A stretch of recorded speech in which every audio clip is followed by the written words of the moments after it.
Guys, comme dans mon dernier vidéo, un rempotage, j'ai mentionné, un rempotage s'impose. C'est à peu près ce qui reste dans mon pot. Donc, les choses qui arrivent, hein. Qu'est-ce que tu veux? C'est de même. Donc, ça s'impose, donc on va rempoter ça. Puis, rien de compliqué. J'ai déjà un autre pot que j'ai trouvé dans mes choses. Un vieux pot. Il n'a pas été nettoyé, mais ça va faire l'affaire. Donc, un pot chinois, un peu similaire. Donc, ça devrait bien faire l'affaire pour le style semi-cascade, donc Ankangai. Donc, à partir de là, ben, on va enlever la terre. C'est un arbre qui poussait dans la terre. Donc, on va l'enlever, puis je vais le mettre dans mon substrat à bonsaï maintenant. Donc, au lieu d'être en terre, il poussait très très bien de même d'ailleurs, celui-là. Des beaux fruits. C'est un goyavé. Donc, pour aller avec la série de vidéos, puis le petit dernier vidéo que je vous ai montré avec les petits fruits, qui sont comestibles. Merci des commentaires, des questions. C'est comestible. Un goût intéressant. Comme j'expliquais, un peu dur, hein? C'est un goût c'est des goûts qu'on ne connaît pas. Donc, tout de suite, c'est un fruit tropical. Ça goûte un peu entre la banane et la pêche. J'allais voir sur Internet, j'étais comme ça ressemble à quelque chose que je connais. Effectivement, je n'étais pas capable de savoir exactement c'était à quoi ça goûtait, mais c'était très sucré. Si tu les prends vraiment, quand ils sont vraiment, vraiment mûrs, qui tombent tout seuls, sont vraiment sucrés, il n'y a aucune amertume, aucune acidité. Donc, j'ai été agréablement surpris. Donc, très goûteux, et, assez bon. Donc, c'est ça. C'est un petit peu fibreux, puis gélatineux. Donc, peut-être un peu fibreux. C'est gélatineux, mais avec quelques petites fibres dedans. Pas fibreux comme, je sais pas moi, pas d'idée de fruits, là, mais en tout cas, c'est intéressant. Puis, c'est le même arbre. Cet arbre-là, cette variété-là, je l'ai eu, j'ai obtenu ça de David Easterbrook, comme j'avais mentionné. Donc, David, pour ceux qui ne le connaissent pas, c'est lui c'est lui qui s'occupe de la collection du Jardin botanique de Montréal. Je me trompe pas, c'est lui qui a parti la Société de bonsaï et Penjing de Montréal. Donc, c'est pas mal ça. J'avais eu ça quand j'étais sur la rive sud de Montréal. J'avais plus de temps. Quand j'ai déménagé dans le Nord, après, ben mon travail me permettait pas d'aller dans les conventions. Donc, j'étais loin. Donc, j'ai devenu autodidacte. J'ai parti mes affaires moi-même. J'avais suivi mes cours au Jardin botanique. Donc, j'ai suivi les cours comme un peu tout le monde. Donc, les petits cours d'initiation, tout le kit, 1, 2, 3, quelque chose comme ça. Puis après, ben, autodidacte. J'ai fait mes affaires. Puis on apprend beaucoup en jasant entre passionnés, hein. Faut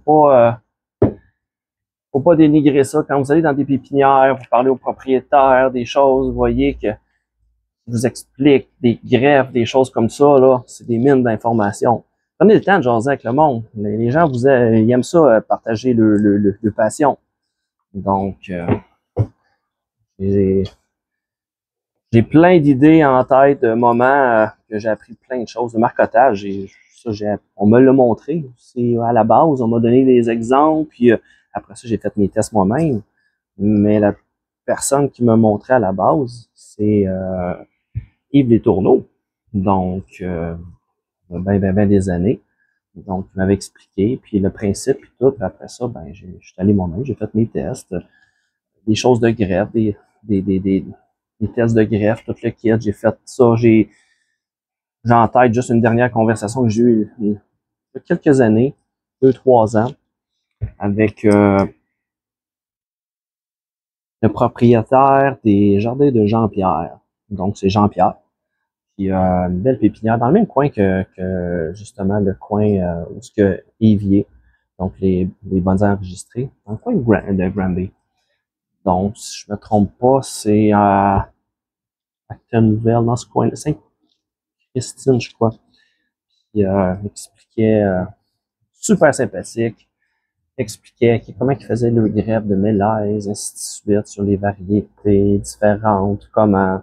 Donc, des belles conversations. Donc, n'hésitez pas. C'est même des questions, vous allez dans des pépinières ordinaires, posez des questions. Je me rappelle des gens J'ai eu des mulots, comment les mulots qui mangent nos arbres d'hiver, comment ils règlent leurs problèmes, eux, des choses comme ça. Les autres, chacun a des petits trucs, des petites anecdotes, puis c'est super intéressant.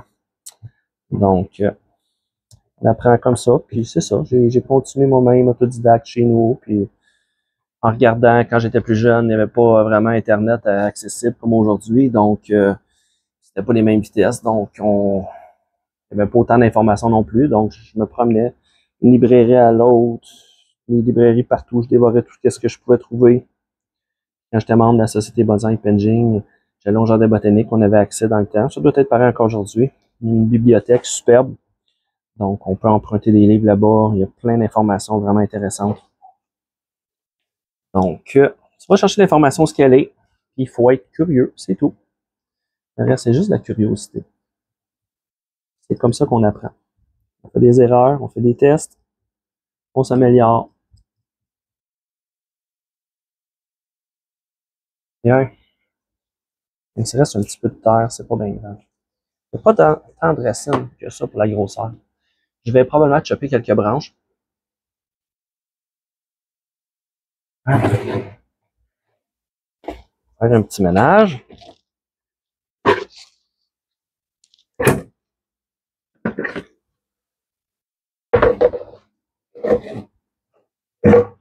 Toujours plus le fun de travailler quand c'est propre.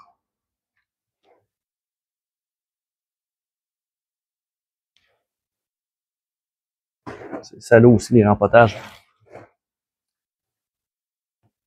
Donc, non, c'est ça. J'avais pas fini mon histoire, je pense. C'est un arbre que j'avais eu de David Estabrook. C'est ça, il y avait un tirage lors d'une convention au Jardin botanique de Montréal. Dans le temps, il faisait ça une fois par mois. Donc, j'assistais à une convention. Puis, David travaillait toujours pour le Jardin botanique. Je crois que, je me rappelle bien, c'était des surplus de boutures qu'ils avaient fait du Jardin botanique. Qui avaient ramené peut-être chez eux, ils avaient bouturé, ainsi de suite. Puis on a fait partager les gens par tirage dans le groupe qui assistait à la convention. Puis je crois aussi qu'il y avait des glycines dans le temps du Japon. Où il en avait vendu quelques-unes, pas chères, quelque chose comme ça. Donc ça provient de lui. Toutes ces années-là, ça doit faire. Moi, ça fait 22-23 ans que je suis ici, donc j'ai ça depuis peut-être 2 ans avant. Ça fait peut-être 25 ans que je maintiens cette variété-là. Regardez la twist qu'il y a là-dedans.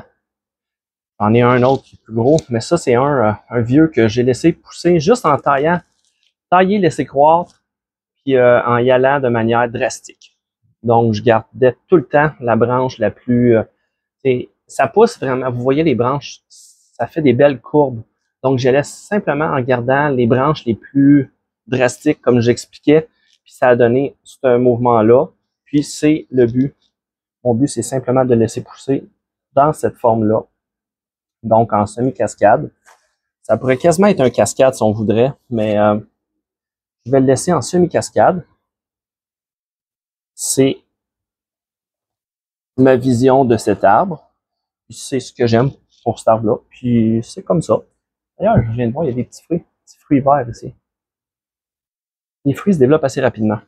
Je ne sais pas combien de temps qu'ils maturent, peut-être un mois, là, il devrait être déjà à pleine grosseur, puis il aurait terminé sa croissance.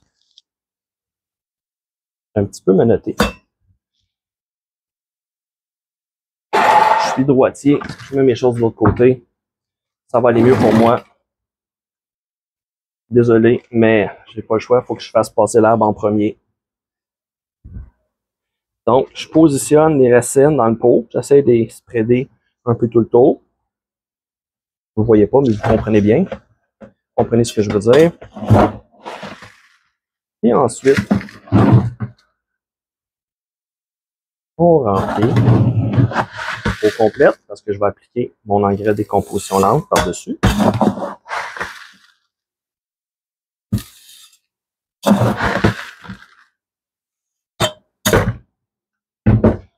Pour le moment, comme ça.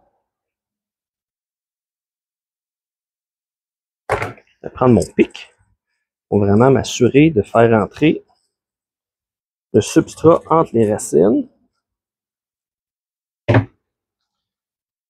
On va regarder la position.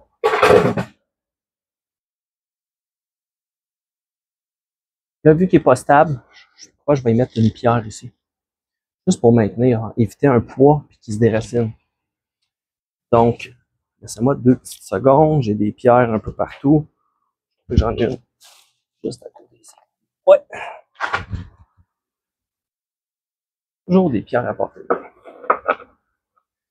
Je vais rajouter un peu de substrat ici en manque. Je veux pas que les racines soient en contact directement et écrasées par la pierre. Je veux que la pierre garde tout en place et écrase, mais pas les racines. Écrase le substrat.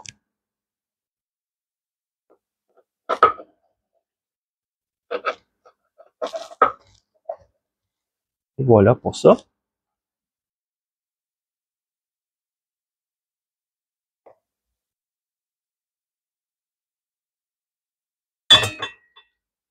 Là, je vais maintenir la branche. Il y a quand même du poids dessus.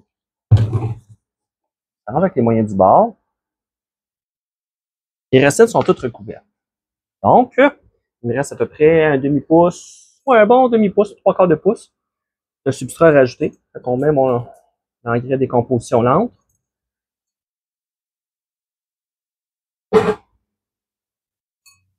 Et voilà.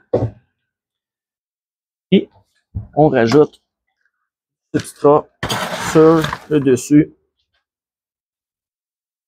pour combler l'espace manquant.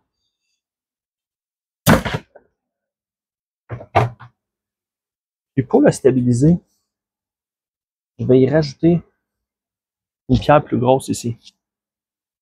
Juste le temps que les racines se placent. Donc, ça va y faire un poids. Parce que là, je suis obligé de mettre de quoi en arrière qui tient la branche. Ça descend, puis je sais que ça va vouloir débalancer. Ça va pousser vers la droite. Donc, je vais y mettre une grosse pierre, puis je vais tailler le reste. Donc, je vais juste aller à la recherche d'une grosse pierre. Parce que de mémoire, je sais pas, j'en ai, mais je pense pas à proximité. Donc, je fais ça, puis je reviens.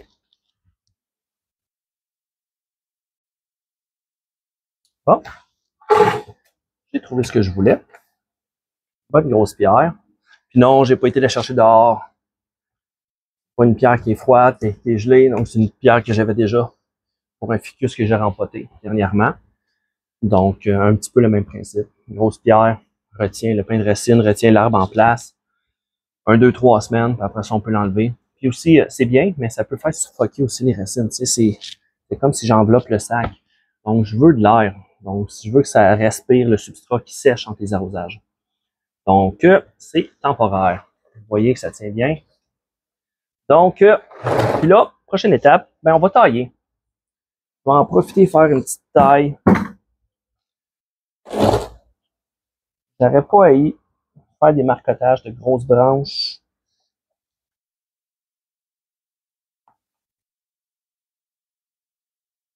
Mais. C'est tout ça ici que je pourrais marcoter. OK. Faut être patient. Bonsaï, c'est faut être patient. Donc, mon but, je vais rapetisser l'arbre. Je le trouve trop grand, trop long à l'extérieur. Je vais couper cette branche-là éventuellement. Et au lieu de la couper et l'acheter comme ça, ben, je vais la marcoter. Puis je vais la mettre dans un autre pot qui va me faire des beaux petits fruits. Cette grosseur-là, ça va être déjà plus gros que l'arbre que je vous ai présenté. Donc, c'est ça. Puis, je vais faire ça avec vous autres. Je vais faire ça en hyperlapse. Vous avez déjà vu comment que je fais. Si ça vous intéresse de voir vraiment des détails de marcotage, je l'ai déjà montré dans le passé, mais faites-moi signe. Je vous ferai une vidéo spéciale juste sur le marcotage. Sinon, ben, je vais sauver ça, ça va aller plus vite. Vous allez juste voir rapidement, en quelques secondes.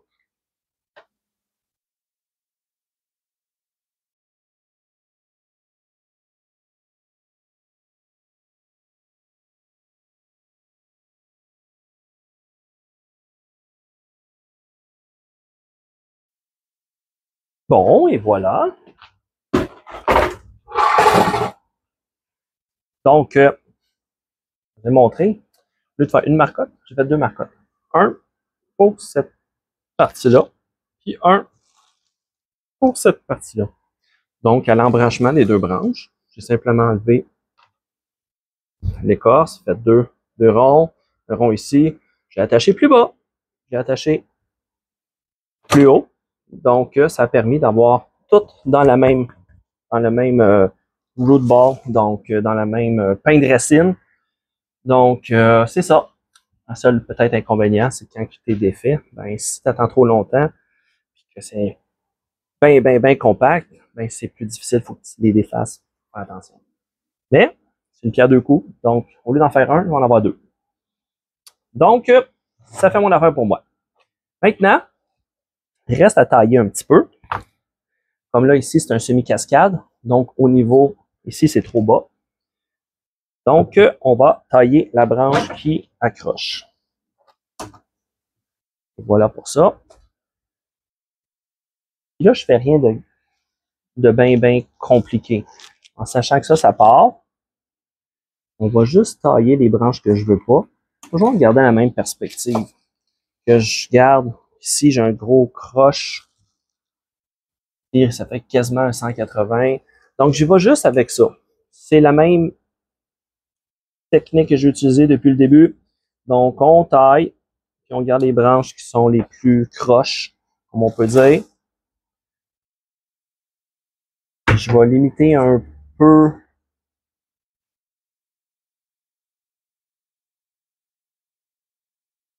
Non, je vais les laisser pousser simplement. Ceux-là ici, là, ça fait débalancer l'arbre pour le moment. Mais si je les taille, la marcotte va pogner vraiment moins vite. Donc, ça va prendre moins vite. Plus que de croissance, plus ça force la croissance des racines. Donc, on va laisser ça aller. Il n'est pas assez stable dans son pot. Je vais placer la pierre. Tiens. Donc, juste tailler un petit peu les branches que je vais garder. Ils vont ramifier, taille les pointes. Il y a ceux qui sont assez longues.